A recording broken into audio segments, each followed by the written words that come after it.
Thomas, bonjour. Bonjour, Je suis ravi de te rencontrer. mais moi aussi. Alors, à l'occasion d'un livre qu'on attendait tous en tant que passionnés de bande dessinée, qui sont les entretiens avec Franquin, il a fallu de nombreuses années avant qu'il soit réédité. Et là, il est sorti, ça y est. Oui, et il est sorti et il est beau quand même. Ah, il est magnifique, hein. On peut le regarder. C'est une curieuse destinée ce livre parce qu'il a fallu 10 ans pour le sortir d'abord. 10 ans pour vaincre la réticence d'André Franquin. Et après, il a fallu 36 ans pour le rééditer. Donc, c'est un livre qui a une vie difficile. Alors, parce qu'au départ, effectivement, André Franquin n'a pas tellement envie de se confier à toi.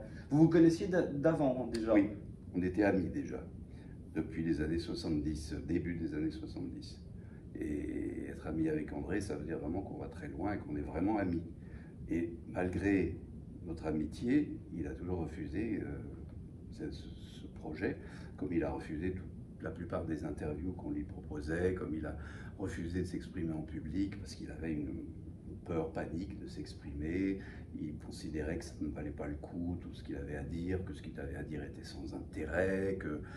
Bref, la modestie poussée à son point culminant et... Voilà, ce qu'on découvre tout de suite en lisant le début. Alors, c'est clair dedans le livre déjà, c'est terrible. clair tout le temps. La modestie, la dépression, la sous-évaluation de lui-même, ça c'est pas bien, tout le monde dessine mieux que moi. Voilà, Hein, c'est terrible. Hein, c'est fou, hein. Et on a quand beau on lui... voit le génie. Ah ben, on a de beau lui Franquin. expliquer que c'est pas comme ça, mais il veut pas le croire. Et c'est pas une attitude hein, chez lui, c'est pas de la fausse Ouais, c'est pas de la modestie. faute modestie. Il est vraiment comme sincère. ça. Et ça explique un peu, c'est en sous-jacence de son état dépressif. Puisqu'il se déprécie lui-même, il est en dépression. Ouais, C'est bien sûr. Voilà. Alors, comment tu arrives à le convaincre? Parce que c'est en 85 hein, que se fait l'entretien. Oui, l'idée germe déjà après mes entretiens avec Hergé de 71 et Gottlieb 72, enfin juste après.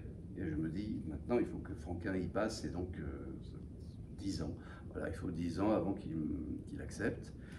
Et c'est grâce à sa femme et à sa fille, hein, donc c'est le fameux complot que je raconte. Voilà, que tu racontes un peu au début. Et c'est authentique, tout ça est authentique, elle le prépare, elle lui dit il faut.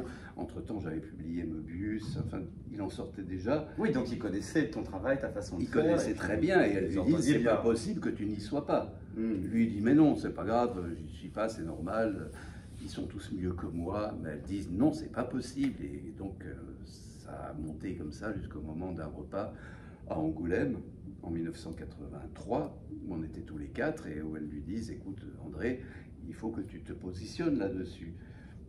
Et il dit bon, alors pour la première fois il dit ouais peut-être, alors pourquoi pas, en pensant on n'en parlera plus. Hein, et là tu sors tout de suite le matériel. Non, non, pas tout de suite.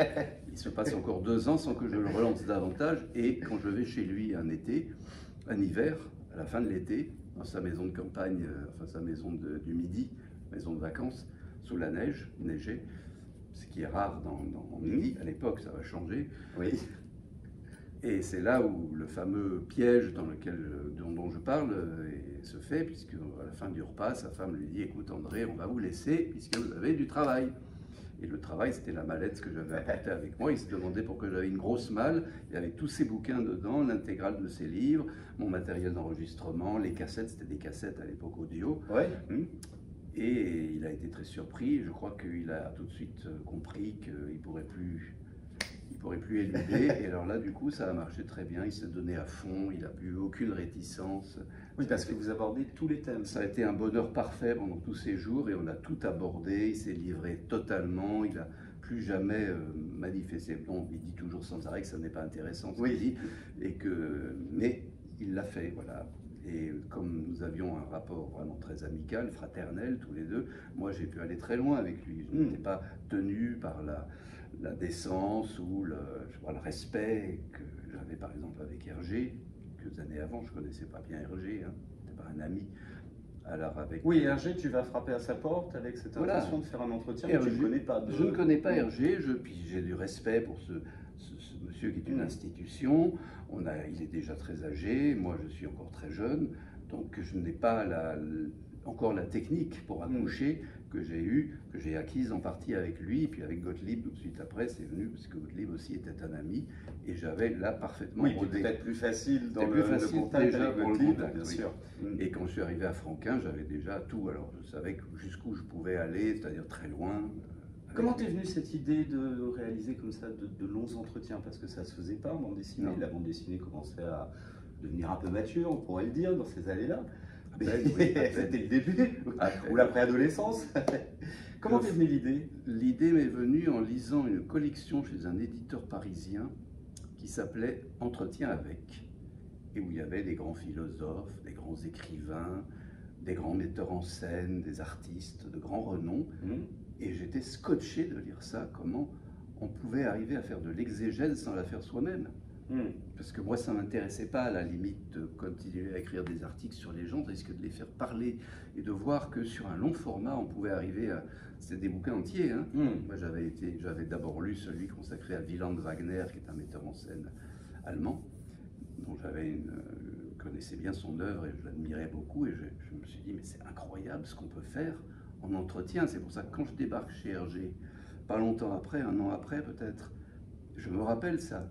Et je lui dis d'emblée, j'étais dans son bureau, on se connaissait à peine, je venais lui dire bonjour, et je lui dis, mais si on passait quelques jours ensemble, puisque je suis là, je viens tous les jours, on passe quelques heures, on parle, et puis après on voit ce qu'on fait. Peut-être rien, et peut-être qu'on fait un livre. Le livre, tout de suite, ça m'a frappé. Et je pense que ça l'a frappé aussi, puisqu'il a tout de suite dit oui. Ouais. Et quand je suis rentré à Paris avec mes entretiens, j'ai appelé la fameuse maison en question qui publiait des entretiens. Ça me paraissait logique. Oui, que ça soit publié chez eux. J'ai eu le patron au bout du fil, à la gare de Lyon, je ne sais pas pourquoi d'ailleurs, gare de Lyon, bref, dans une cabine téléphonique, et je lui explique mon projet. Et il me dit, voyons, monsieur, de la bande dessinée dans notre collection, ce n'était pas possible. Quel chemin parcouru par Seine-et-Marne quand même. C'est incroyable. Et donc ça c'était quoi, en 1971? 71, ouais, 70, ouais. C'est pas le Moyen-Âge, mais quand même, on était encore dedans. Et j'ai eu beaucoup de mal à trouver un éditeur. Hein. Ah, ouais. Et en fin de compte, je l'ai proposé à Casterman, qui n'en a pas voulu. Casterman ne voulait pas de ce livre. C'est Hergé qui est intervenu personnellement à ce moment-là pour dire, il faut prendre ce livre. Ouais. Est-ce que tu as, les premiers entretiens que tu fais, tu as une méthode de préparation en amont ou tu y vas un petit peu comme ça sans filet? Ah non, tu t'organises sans filet. Aucune préparation. Franquin, Hergé et Gottlieb, aucune préparation. C'était comme ça. Gottlieb, je suis allé m'installer chez lui pendant 3-4 jours. On se connaissait bien, il y avait sa femme, sa fille, on s'amusait, tout ça, et on parlait le matin, l'après-midi. Il n'y avait pas de plan. À partir de là, j'avais pas de plan, mais je savais que j'avais des parties. Je savais qu'on allait passer plusieurs heures, plusieurs jours sur la vie et la généralité de l'œuvre de chaque auteur. Ça, j'avais acquis cette certitude, et qu'après, on allait attaquer l'œuvre chronologiquement, voilà, selon les grandes époques, les œuvres différentes, et qu'on allait suivre jusqu'au bout. Et à la fin, j'avais aussi trouvé qu'il fallait revenir sur tout ce qui n'avait pas été dit, parce que je n'avais rien écrit, rien préparé, mais je notais quand même les carences, les manques. Je voyais bien que là, on n'avait pas abordé tel sujet, ou qu'il avait éludé tel sujet. Et ça, je revenais dessus, parce que je savais qu'il fallait que j'obtienne ce que je voulais, et que j'allais revenir par la porte si on m'avait poussé par la fenêtre, ou le contraire. Et c'est comme ça que j'ai toujours procédé jusqu'à maintenant. Oui, parce qu'en fait, tu as fait entre guillemets, des mises à jour. C'est-à-dire que tu es retourné après, années après. Après, oui. Je fais des mises à jour en y retournant ou en les revoyant. Hergé, par exemple, j'ai fait une mise à jour pour la 2e édition. C'était lui qui était venu chez moi à Cagnes-sur-Mer, parce qu'il était de passage. Donc, on fait en boucle. Et les autres, je les ai fait soit en les voyant, soit par téléphone aussi. Möbius, j'ai fait beaucoup par téléphone jusqu'à la fin de sa vie, pour qu'il y ait toujours une mise à jour régulière, puisque je savais qu'un jour, on allait les perdre, ces gens-là. Ouais. Il fallait que ce soit... qu'on n'ait pas de remords, que j'ai pas de regrets, ni de remords de ne pas avoir fini comme il fallait. Donc là, ça c'est les entretiens de 85, mais il y a eu des mises à jour, on peut imaginer qu'il y aura un jour une suite? Oui, il y a eu une mise à jour, parce que sur les 10 années suivantes, Franquin n'a pas fait grand-chose, il faut bien le dire. Il était très déprimé, il a quasiment pas fait de Gaston, il avait... Non, il y a les Tifous. Il y a les Tifous qui malheureusement sortent pas... C'était pas mal non plus, c'était intéressant. Il n'y a pas grand-chose donc, mais il y a quand même 10 années, les dernières de Franquin, et j'espère bien qu'il y aura une suite à ce livre, ou une nouvelle édition complète un jour, où on pourra inclure ça, parce que ça existe. Parfait. Ben, Nouma, je te remercie beaucoup. Et puis, ben voilà, découvrez les entretiens de Franquin par Nouma Sadoul. Merci.